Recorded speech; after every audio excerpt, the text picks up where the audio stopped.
Trekking across the yellow plains, we can spy something rising in the distance. The silhouette of a great settlement. Countless warm fires wafting smoke from within its walls. Its defences sturdy, but aging, shielding its inhabitants from the dangers of the hold.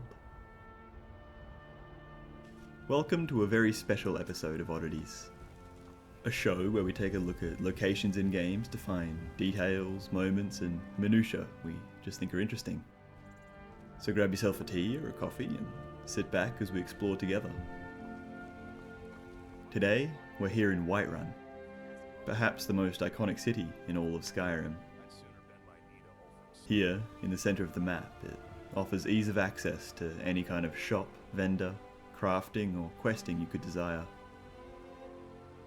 Despite the small nature of Skyrim settlements, you can still feel the bustle as you watch the inhabitants go about their day, fulfilling their busy schedules from shopping to working their various jobs, to attending meetings and conversations with their neighbours. Down in the Plains district, people attend their market stalls, shops and local inns. Up the stairs is the Wind district, with houses, religious sites and a guild hall. And of course, above it all is the Cloud district, which you might not get to very often. Topped with the Great Hall of Dragonsreach, the seat of power in the region. But not all of Whiterun lay behind its walls. Surrounding is a number of farms, a meadery and other establishments.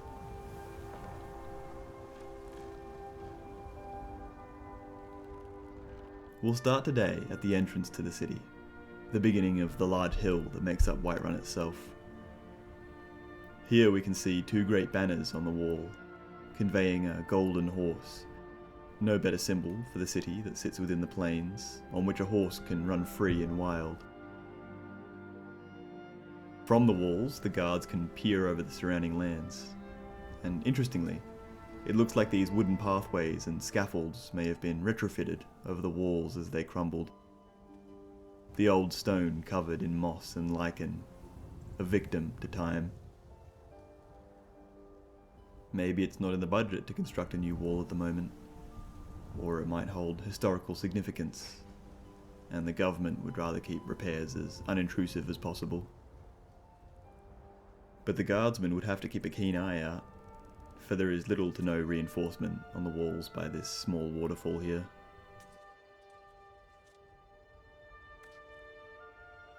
We can see some more of the old walls in this little room here, now something of a hideaway for the guards to drink or gamble while on shift.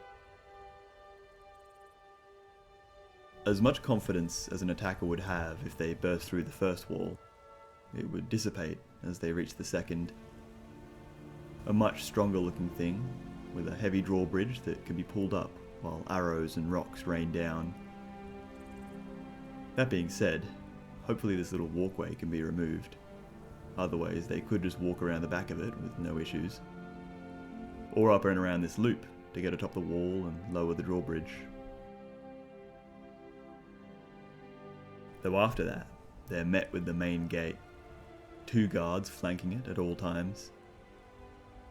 It has this lovely carved wood and intricate ironwork, the city's infatuation with dragon symbology on display before you've even entered properly. And entering, we're met with a view that slows the heart and brings about such a sense of peace. 6 braziers burning brightly, filling the golden city with warmth and the homely smell of a fireplace. Flowers, grass, and all kinds of plant life sprout from around each building, cradling them within nature. There's no industrial feel. The city is much a part of the plains as the trees and grass themselves.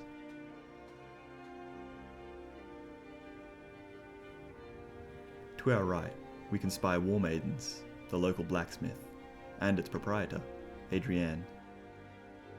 She works the forge day in and day out, arming the city alongside Yorland, who manages the Skyforge in the upper city. In this time of war, she has her work cut out for her. The battle-worn family, pressuring her to increase her productivity, to forge weapons for the Imperial soldiers in the area. And of course, she would be fulfilling her usual orders too. Horseshoes, hinges, nails, and other tools that are needed to keep the city running. Then, of course, we come along. And perhaps some other adventurers, who may seek repairs or upgrades to our gear. Her forge is built into her shop and house itself, constructed from the ground up to fulfill one purpose. Though she may not have always had a smelter, as it sits off to the side here.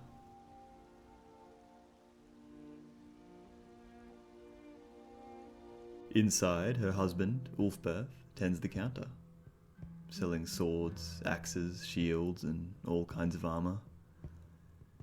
He himself is dressed to fight. A walking advertisement, in a way. The fireplace roars and sits on the same wall as the forge. I wonder if it's the same basin, both allowing Adrienne to work and warming their shop. A cup and plate sit before the fire. Perhaps Ulfberth will prepare some food for his wife when she comes in to sit down on a break. Behind Ulfberth is a sword and shield. It doesn't look like they're for sale, so maybe it once belonged to either Ulfberth or Adrienne in days past. Perhaps they fancied themselves an adventurer, or fought in a conflict or two. Adrienne's father is the Earl Steward, so it's possible she could have seen much of the world. They have a lovely little dining room, the table set up to receive the broth Ulfberth is bubbling away. No indication of what they're eating, for there isn't a single ingredient we can find in the house. Maybe they use the last of the supply on this broth and need to duck to the market later for a bit of a stock up. They can certainly entertain a few guests, for there is another dining setup on their little balcony just above the shop floor. And of course, the bedroom. Someone was doing a bit of reading on the art of warfare. Certainly useful information for blacksmiths. And the other must be a late night snacker, with a bit of bread here. Adrienne runs a tight ship, and it's clear she's good at what she does. But she doesn't claim to be the best blacksmith in Whiterun, as she'll be sure to tell you. Across from her, jutting out of the wall, is this cube-like structure, the guardhouse, where the many soldiers patrolling the walls lay their head for the night. Or day, if they were unlucky enough to work in the dark. It's pretty small, designed for nothing really except sleep. But they are well stocked. After a long day's patrol, there's plenty they can tuck into. The guards have made an attempt to make this place a bit homely, with some wall decorations and rugs. There's a fish trophy on the wall here, but nothing mounted on the board next to it. Perhaps there's a little competition between the guards to see who can catch the biggest fish. Light pours in from the wooden boards above, just near this little table where the guards can have their lunch, chat to each other, and drink. There's a chair atop the building, kind of angled to watch the gate. Maybe an extra layer of surveillance. Or just a spot a guard can catch some gossip as they spy down. The waterways run just below the guardhouse, this huge grate keeping it clear and visually pleasing for travellers entering the city. Not wanting to be cooped up, a guard could wander over here, to the Drunken Huntsman, one of the local taverns. It sits on this small incline, rising above the nearby buildings and certainly drawing your eye as you enter. It's pretty empty inside. Certainly not as popular as the banded mare down the street. Elrindir tends the counter here, offering food and drink, but also a myriad of hunting supplies. Arrows, knives, and clothing. The place is quite shadowed, easy to find a dark corner tucked away to conduct business, or simply have a solemn drink alone with your thoughts. They have some meats set up on a spit, no doubt filling the place with a lovely scent, especially for the hungry traveller. And there's no need to worry about running out of mead. The brothers who own the place have planned for Nords, though they might not have been able to plan for who would stay with them.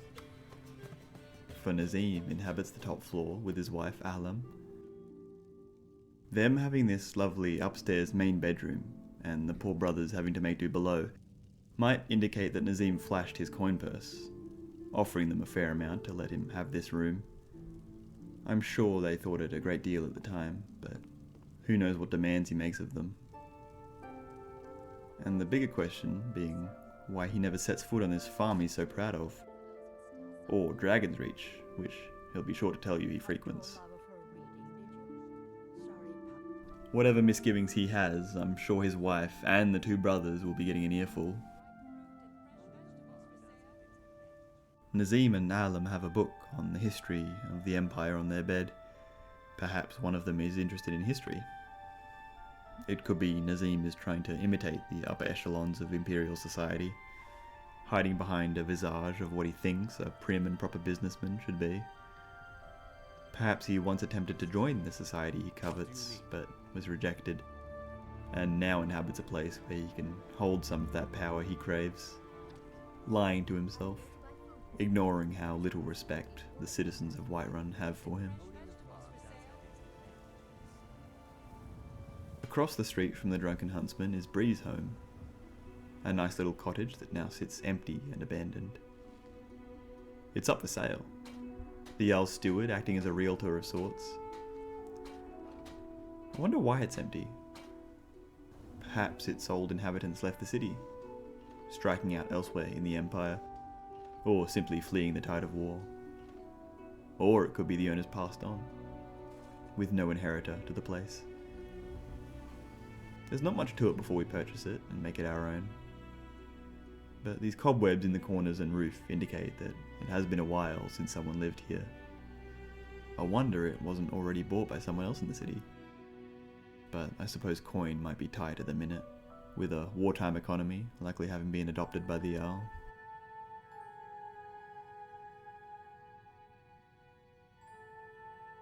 Behind the abandoned cottage, we can find Olava the Feeble's house. Something of a wise woman, she offers spiritual readings to those in need, or whom are just simply curious. Her working days behind her, she sits on her porch, catching the fresh breeze of the plains and chatting to any who pass by. Her house is humble, just this small thing that gives her the shelter she needs. But inside, she's made it home. A huge fire pit warming it, and drying some herbs and leaves she has hanging, no doubt filling the place with all kinds of lovely scents. Being a spiritual woman, she's got her hands on a soul gem, which now sits in the centre of this table. With the way it's set up, it looks as if she could perform something like a crystal ball reading for her clients, perhaps communicating with those trapped in the soul cairn. I wonder who would need this communication with the dead. Maybe Fralia Greymane, who desperately seeks her lost son. Interestingly, if we allow Olava to do a reading for us, she'll concoct prophecies related to the Dark Brotherhood questline, warning us of the coming events. The token for this reading is given to us by Gabriella of the Dark Brotherhood, so perhaps Olava has had some dealings with them in the past, or has an interesting relationship to Sithis, which may aid her in her spiritual abilities. We have another farm owner who lives nearby, but unlike Nazim, he actually leaves the city to go and help out his farmhands. Severio Pelagia is an Imperial who spends his days ensuring his crops grow well, seeking a peaceful life after his years of warfare. His lodgings are humble, but you can still see some of that wealth bleed through the ornate doors and windows. He lives alone, but has 2 plates set out on the table. Maybe he's had guests over. A businessman like him probably needs to host potential partners or investors in his farmland. He still sleeps on a simple straw bed, perhaps a habit from his days as a soldier. Unable to participate in finer life, preferring the comfort of what's familiar, he puts on the mask of a wealthy lord. He has a desk set up in a little office of sorts, surely spending time calculating crop growth, managing contracts and other facets of his business. He mentions that most of the produce Carlotta sells at her stall comes from his farm. Perhaps the two are business partners. It seems then that he doesn't just export, but brings supplies back into the city itself, allowing its economy to grow.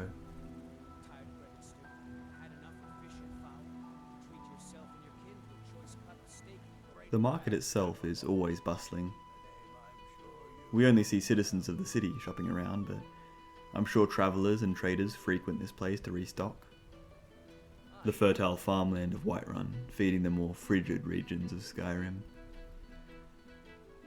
Carlotta is here, just out Severio's house, of course, selling all kinds of farm-grown produce. Tomatoes, potatoes, cabbages and leeks.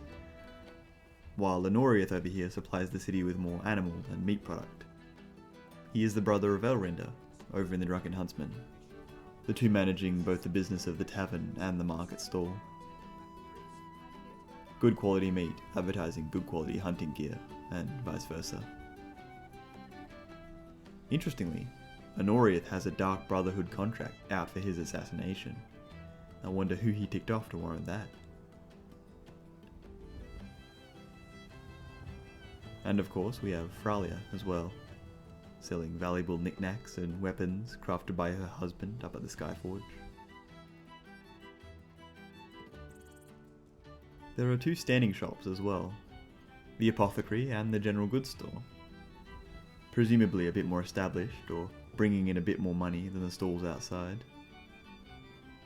I wonder if these stalls are rented from the Arl, rotating every few days if the game world wasn't static. Perhaps travelling traders could temporarily set up their businesses to offload some of their product to the populace.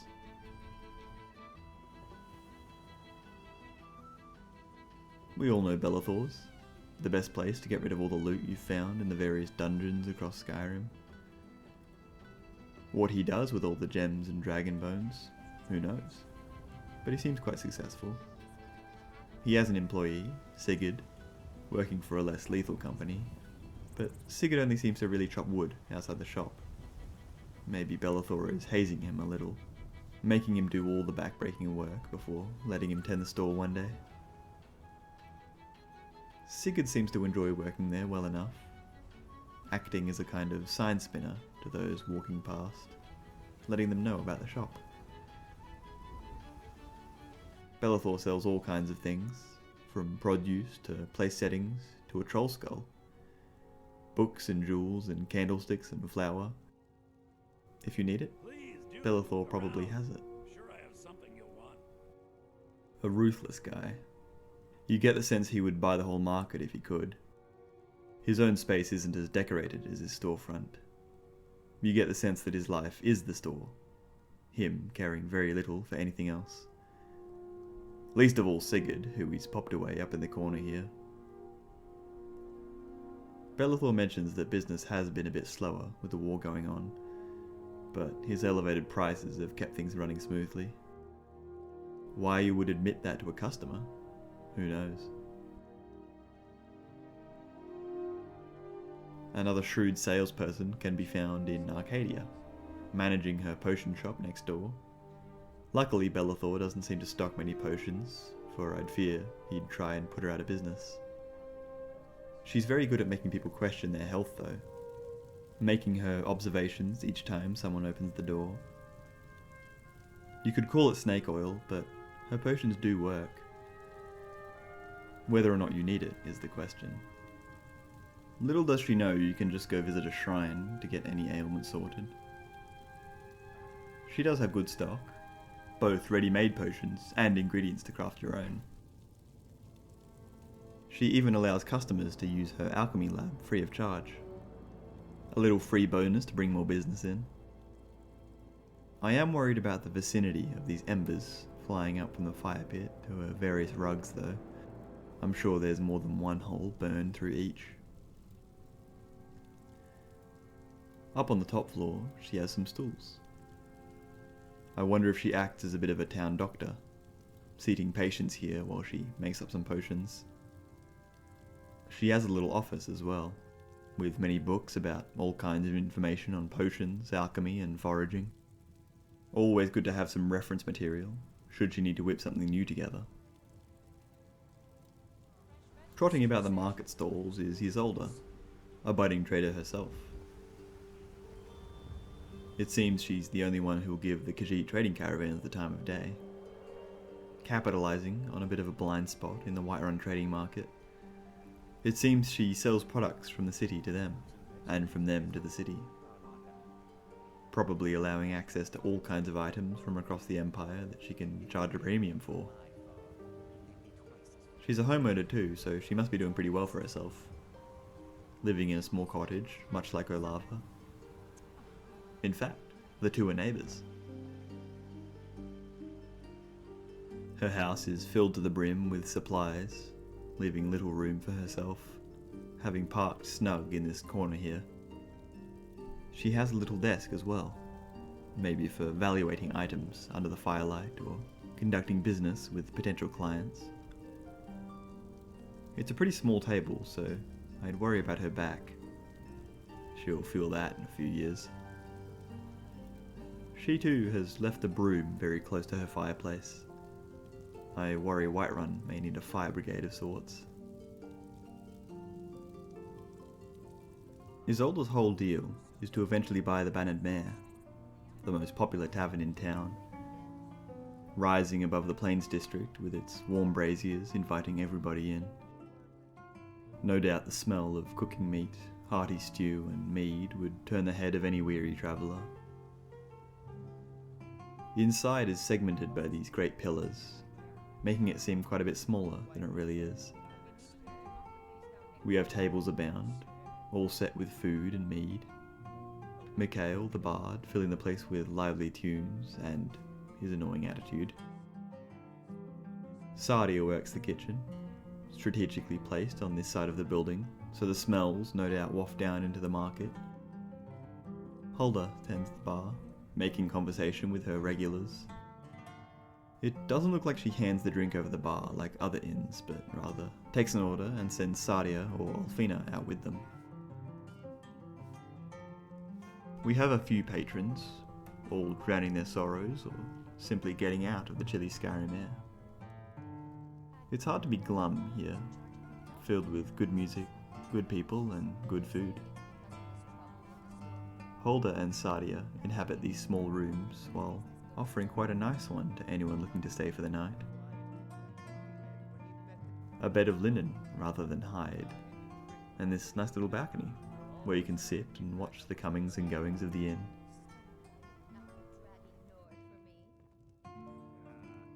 They do have another just out back here, probably a bit cheaper. Just behind the Bannered Mare, we can find the guard barracks. A much nicer place than the hovel by the main gate. Here they have a common area to sit down for supper, or to do some training with these dummies here. There's an axe on display in a case. I wonder why they revere this particular weapon. Maybe it once belonged to an important member of the guard. An old captain, perhaps. They have 8 bunks to fall into in these homely little chambers. Their personal belongings waiting for when they're off duty. And of course, just below this trapdoor we have the city's jail. A dank chamber built into what looks like Whiterun's old sewers. Winding tunnels lit only by torchlight. A maze of stone that wraps in on itself, dissuading any escape attempts. This dead skeever indicates that there might be more to worry about down here than simple escaped prisoners. And that's the Plains District. A lovely little place filled with the hustle of trade. And up these stairs, flanked by 2 small streams, we can enter the Wind District. guarded by a great stone archway and these two painted horses standing stoic over the city. Here rises the Gildergreen, an ancient tree that shades this place under its branches.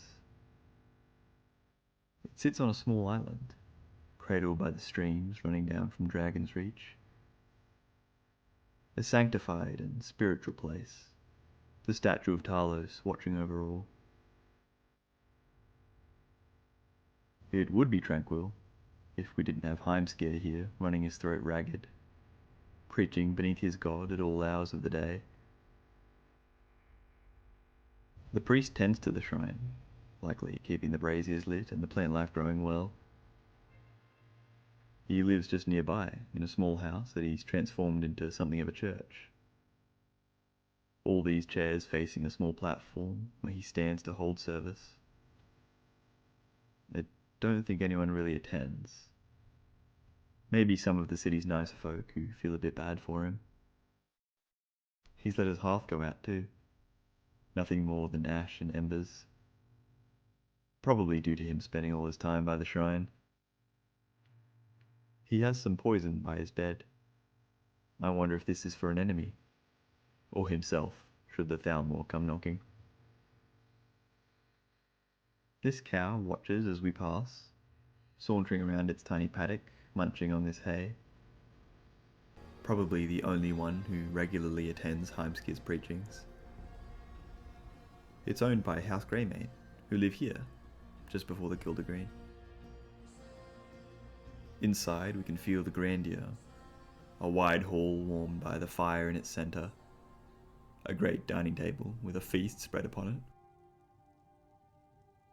it. Each bedroom massive, with huge linen beds that sit on ornate wooden frames.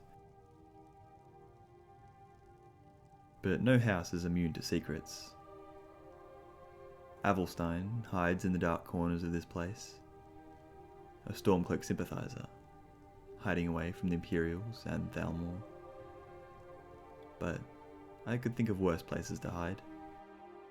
He could bide time while working through the family's huge library, and he won't go hungry anytime soon. Avelstein wants us to locate his brother, whom he believes has been kidnapped by the Imperials, tasking us with finding evidence in the home of Clan Battleborn. A good excuse to visit their house. It sits just down the street, next to the Hall of the Dead. On this small incline, you can almost see the whole Wind District stretching towards Jorvaska. The Battleborns must have also enjoyed the view because they've built this little seating arrangement around the fire pit. A nice communal spot for the family to relax and take in the cool breeze that runs across the plains. A magnificent view of the mountains rising above. Much like the Greymanes, the house of Clan Battleborn is grand. It does feel a little more confined with these pillars around the fireplace, but they too have a huge table set out for a feast. Unsurprisingly, a lot of their literature collection is related to the Empire. The history of emperors and great battles waged in their name, Cyrodiilic legends and accounts, and of course, a letter penned by General Tullius himself. It looks like the Greymane's suspicions were correct. There is an odd number of pies and treats dotted around the house. It seems the Battleborns have something of an inherent sweet tooth. Leaving the feuding families behind, we can visit the Temple of Kinnereth, a house of healing and respite. This large hall standing alongside the Gildergreen. And inside we can find a deep sense of peace. Healing waters pooled under ornate tiles. Light beaming in through the high windows, promoting wellness and recovery. Several of the city's sick and injured lie on these benches, the priests working to assist in removing each ailment. There's plenty of very potent healing potions around the place, and plenty in reserve, especially useful in a time of war. Danica, the priestess here, says that their duties now primarily involve healing, unable to spend much time tending to the temple itself. It seems services are on hold for now, the sick and dying requiring much more attention. I wonder what this place is like during peacetime. The water in the centre looks like it might be filled using these jugs. I wonder if it comes from the streams outside, or if it's collected from a sacred place like Eldergleam Sanctuary. Next door, we have another spiritual location, Whiterun's Hall of the Dead. Here the city's dead are laid to rest alongside their ancestors. Despite all of the sky iconography with the Nordic Sovngarde, it's interesting that one must first descend to enter the tomb. The spirit and body must be different aspects, with one ascending while the other returns to the earth. Inside is a well-maintained place, everything orderly, and you can imagine a procession walking through with a body, entering this ancient door to their final resting place. Deep red cloth and carpet surrounds us, perhaps signifying the blood of the dead, or the reverence of battle that cements one's place in Sovngarde. There's a shrine of Arche alongside many ancient coffins, and some seating for those who have come to reflect on the dead. The priest Anders tends to the place. He seems a bit absent-minded, but keeps the hall well enough. He sleeps in this dark chamber, always surrounded by the dead. A lot of his books are related to war and battle, things that no doubt relate a lot to death. Perhaps he likes to reference these old battles in his sermons.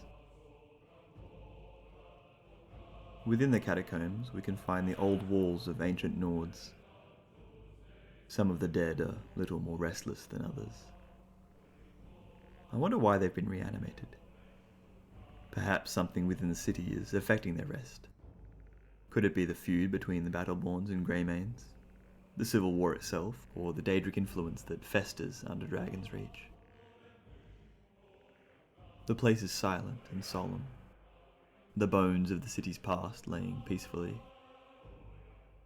Most of the inhabitants of Whiterun will be buried down here in an urn should they perish during your playthrough, joining the rest of the dead in eternal slumber. There's a few more cottages in the Wind District. We can find Amren and Uthgerd's houses, conjoined together and separated by a stone wall within. Amren, the mercenary, lives with his wife Saphir and daughter Braith, who I'm sure you're all well acquainted with. They make a simple living here, not entertaining many guests. The parents sleep down here, while Braith gets her own little nook above. It seems Saphir worries about her husband's safety, with him gallivanting around on adventures, leaving she and Braith behind. It seems Braith may be inspired by her father, wanting to be a great warrior like him. Unfortunately, the only person she can take this aggression out on is poor Lars Battleborn, though her mistreatment of him seems to also stem from an infatuation, Braith unable to distinguish between the two. Not the happiest of homes, but they make do the best they can. On the other side of this double house is Uthgerd, the warrior who will fight for coin, advertising her services down at the Bannered Mare. It's clear she doesn't get up to her house much, probably just returning to kick up her feet by the hearth and have a drink. Everything is quite neat, but that may just be because it goes untouched. She does have some daggers in a display case. I wonder if these belong to her, or if she took it from some other warrior or bandit she felled. A memory of a good fight. Every food item is ready-made. I don't think Uthgerd is much of a cook. electing to just buy things she can snack on. I'm sure she has most of her meals over at the Bannered Mare anyway. Uthgerd and Amrit's neighbour is Carlotta, who lives here with her young daughter Mila. She too doesn't spend much time here, mostly sticking to her market stall day to day. Though she does have a stew going for the day's end. The house is a bit of an odd design, entering through the kitchen and most of their common area taken up by the stairway that leads to the upper floor.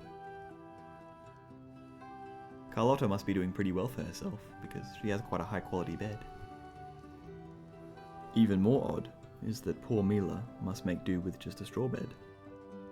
Maybe it's not in the budget at the moment, but Carlotta seems to have bought some goodwill with a sweet roll. They have a simple dining setup, with 3 chairs for the 2 of them. Perhaps they often entertain guests. The 2 have a little nook up the stairs. Comfortable chairs where they can spend some quality time, perhaps reading a book or simply talking about their busy days. They seem to have a strong, loving relationship. Carlotta giving Mila the best life she can. A hard task in this unforgiving land. But if anyone can manage it, it'd definitely be Carlotta. Of course, perhaps the most iconic feature of the Wind District is the Great Hall of Jorvaskr, an upturned longship that has been transformed into a guild hall for the adventurous companions, a group of warriors who travel the land to assist those in need. Shields wrap around the hull of the ship. I wonder if these are the shields of the original companions, or if they were placed over the years as warriors passed on.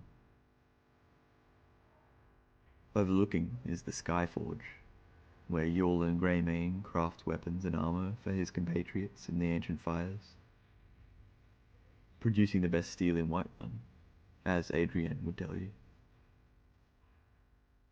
Bringing back that avian imagery, a great eagle sits over the forge, cradling it under its wing.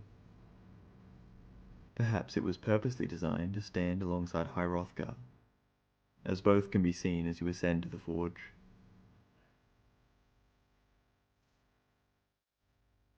The companions can train in this arena they constructed here, or grab a bite to eat under the shelter as they watch their fellow warriors fight. Within appears as a great banquet hall, the same red banners as the Hall of the Dead emblazoned around. Except these ones portray the image of Uthrad, the battle axe wielded by Ysgramor, the first king of Skyrim and leader of the original 500 companions. It certainly seems like a place of joy and merriment. Plenty of mead and ale to go around, and this huge fire pit to keep the place warm. Likely tended by Tilma over here, who probably has to put up with quite a bit. I'm sure this place doesn't often stay clean.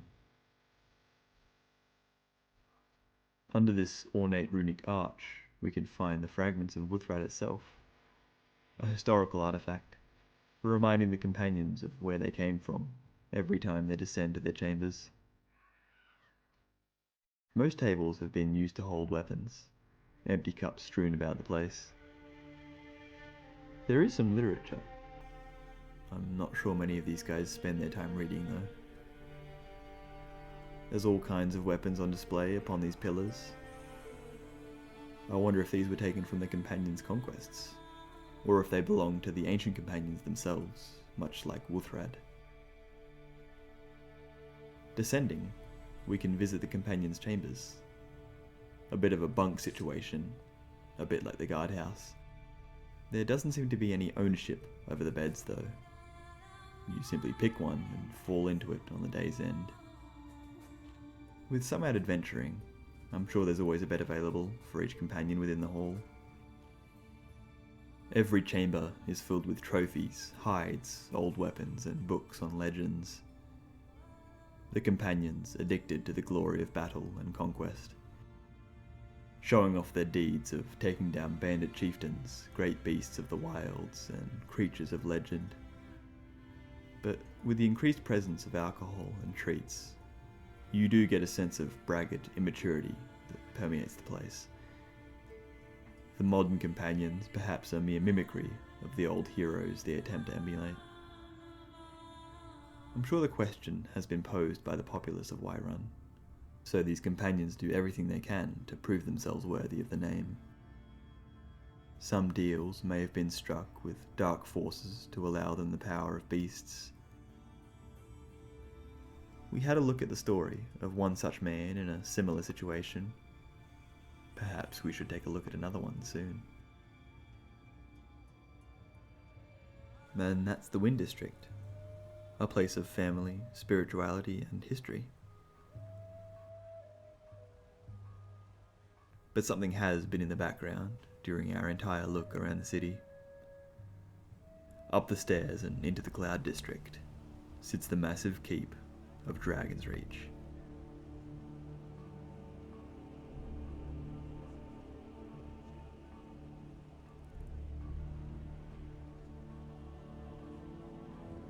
Ascending the stairs, past a deep basin of water, we can come across the main entrance. The archway itself like a giant dragon skeleton, almost swallowing us in a way. It certainly shows off the power of both the Draconic and the seat of Whiterun itself. You have to wonder where this water that runs from these drains comes from. Some underground river that starts atop this large hill? And furthermore, who the heck this skeleton belongs to? Perhaps an escaped prisoner who thought to climb their way through the sewers, drowning in the process and ending up out here. You'd think someone would have seen it by now. Underwater, you can even see the grates that lead to the water releasing on the other side of the wall, flowing down to the Gildergreen and the rest of the city. They even have fish swimming about, which were probably plucked from elsewhere and introduced here. Within, the wooden ribcage continues above us, the higher roof lit by huge circular windows. Smoke drifts through the air, no doubt from the braziers and giant fire pit in the centre of the feast tables. All kinds of ornate silverware sit upon. A good place to test out the unrelenting force shout. The rugs and tablecloth feature the lovely golden hue of Whiterun's colours, with the hold banners hanging from every post in the hall. Jarl Bolgraf's throne features carved dragons, and above, of course, the skull of one, likely that of Numenex, the dragon trapped by the hero Olaf One-Eye. The wizard, Sovngarde, has his chambers. It looks like he just got done with a meal before racing back to his studies on dragons. He has some rolls of parchment too. Perhaps correspondence with other experts in his field with whom he seeks input. A foremost expert, but it's good to get his findings peer-reviewed. I wonder which reference style they use in Skyrim. The feast tables feature no food, but the kitchen has a bunch of half-finished meals about the place. It seems dinner is still cooking and is yet to be served. Looks like they're in for some hunted meat spit roasted with some vegetables. Interestingly, despite their symbolic importance to the hold, it seems the Jarl's court have no qualms about consuming horse meat. It looks like the cooks have their own little dining setup, where they can stay fueled while creating the huge meal. Above, they have all kinds of herbs and garlic drying, and also some fish. I wonder how they actually got these up here, because I don't see a ladder anywhere. And with the angle required to reach them, they would have had to put said ladder on the table, which isn't safe at all. The cooks have their quarters below, alongside the food stores and space for extra chairs and tables. The Jarl always ready to host more guests than anticipated. It's quite a mess though, with supplies and furniture haphazardly shoved within. I suppose the cooks don't have much time for housekeeping. You can enter the servants' quarters from down here, which features more storage for the keep's private areas. It's musty and surrounded by dark stone, but the servants have tried to make it as homely as they can. There's a great separation between the nobility and their servants. Ascending, we can come across this giant staircase, flanked by displays of Whiterun's conquest and history. There are some stools here. I wonder if the personal staff sit here, waiting to attend the family when they descend in the morning. Each bedroom is grand, having space for both leisure and work. Every need is attended to, with wine, ale and food always in an arm's reach. In the kids' bedroom, you have to wonder if they drew straws to decide who gets this nice bed, and which two have to sleep on hide. Strange that Baldur would make two of his kids sleep like this. Perhaps they're being punished for bad behaviour. Despite this, they too have an infinite supply of sweet treats to snack on before bed. Baldur himself almost gets 3 whole rooms, a giant bedroom alongside a dining room. This is probably where the family eats most nights, or Baldur hosts his closest friends. And of course, every Jarl needs a nice big office to manage their hold. I'm sure Baldur has his hands full, trying to hold on to his neutrality while dragons are rising from the ground and conflict is bubbling within his city. Good thing he has the grand balcony he can escape to, peering out over the entire hold and taking in the fresh mountain air. We can see the whole city from up here. It's populous like little ants scurrying about. We can even see Heimskir, still preaching away. The Jarl has a bit of a war room where he and his allies can plan and strategize, keeping tabs on both armies as well as dragon sightings. They probably practice and finalize speeches up here too, before descending to address the populace. And indeed, they have a ton of space to welcome the city's people within for important addresses. The nobility probably watching from these balconies above. Perhaps one of Whiterun's most unique features can be found in the Great Porch, a giant chamber now used for sword practice, but was once a great device for capturing and holding dragons. Ancient chains rise to the ceiling, controlling dragon-sized stocks of sorts. Interestingly, it looks like the Jarl has placed a dining setup out here too, perhaps taking advantage of the warmer months to dine outside in the sun. The distant sea rising on the horizon.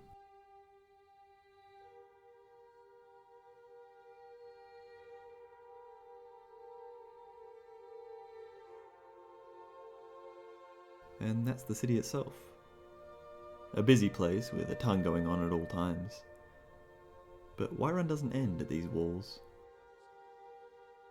Below the city, Skovngarde tends to the horses in his stable, people hitching them here before wandering in the gates. It's fairly small, some perhaps electing to stick their horses by a post and call it a day. The interior is quite nice, with tons of food and one of the stranger sleeping arrangements I've seen before.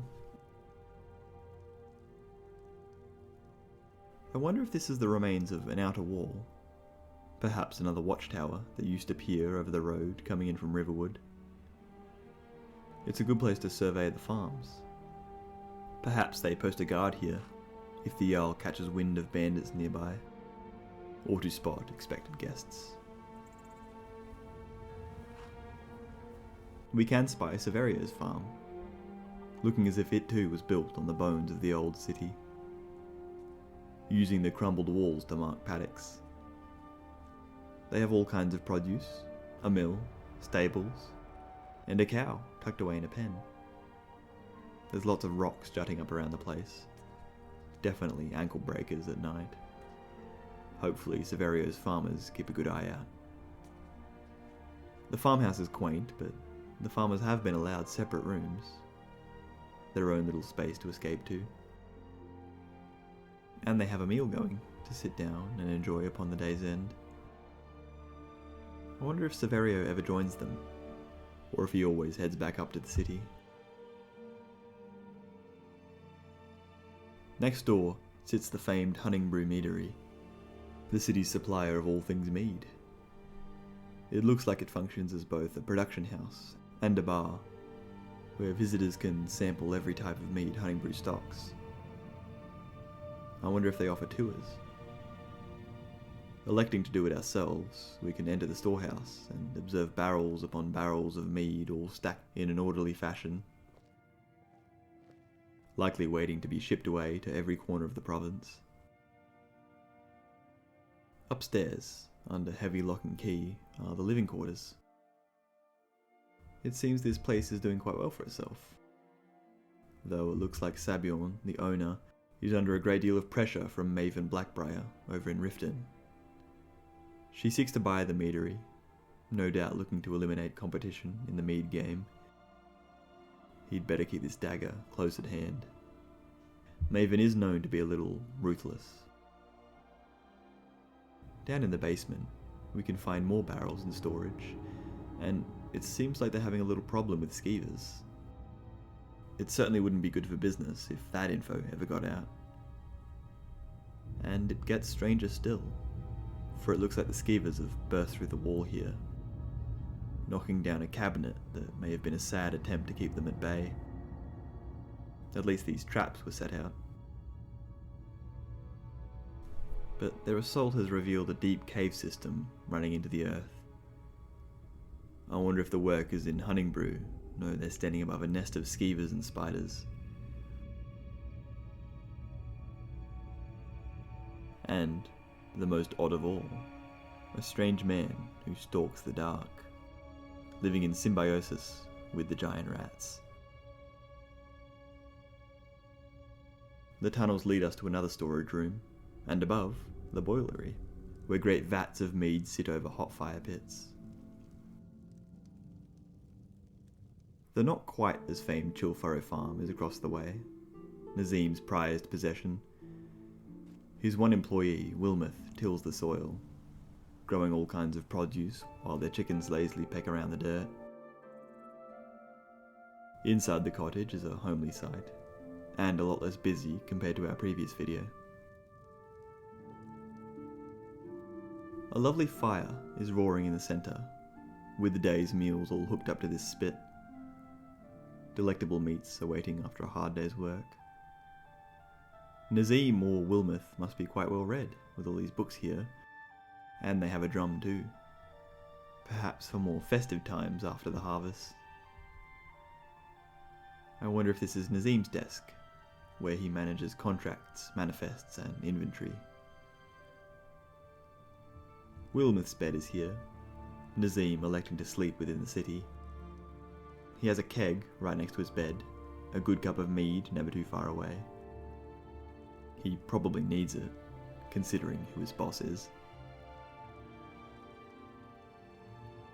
The Battleborns own the next farm over. There's having a windmill that catches the strong winds blowing across the plains. Gwendolyn works for the family here, residing in the farmhouse. It looks like she treats herself quite nicely though, with a pretty hefty feast set out. We'll finish today just below the city, in a cave that houses perhaps the smartest, or dumbest bandits in Skyrim. Sitting on their loot, right under the nose of the Jarl. Perhaps banking in this being the last place someone would look for them. They have all kinds of stuff here. Sacks of goods stolen from passing caravans, weapons, ingredients, and meads of all kinds. They were cooking up some dinner before we interrupted. Probably not the smartest move, considering smoke can be seen from quite a fair distance away. Thanks for watching. This is a pretty hefty video, so if you've arrived here at the end, thank you so much for watching. It was a joy to explore a place that is so familiar. finding stuff I never noticed before, despite the hours upon hours I've spent in the city. As always, if there's any particular details, moments, or games you'd like us to take a look at, let us know in the comments. A special thank you to our members, Nathan Armstrong 6085, Thane Krios 8, Anna A2640, and Najkula. Thank you all so much. It means a lot that you've chosen to take an extra step in showing your support, and we're super honoured. If you're new, subscribe for more oddities, odysseys, observations, open roads, opinions, and streams. And we'll see you in the next one. Cheers.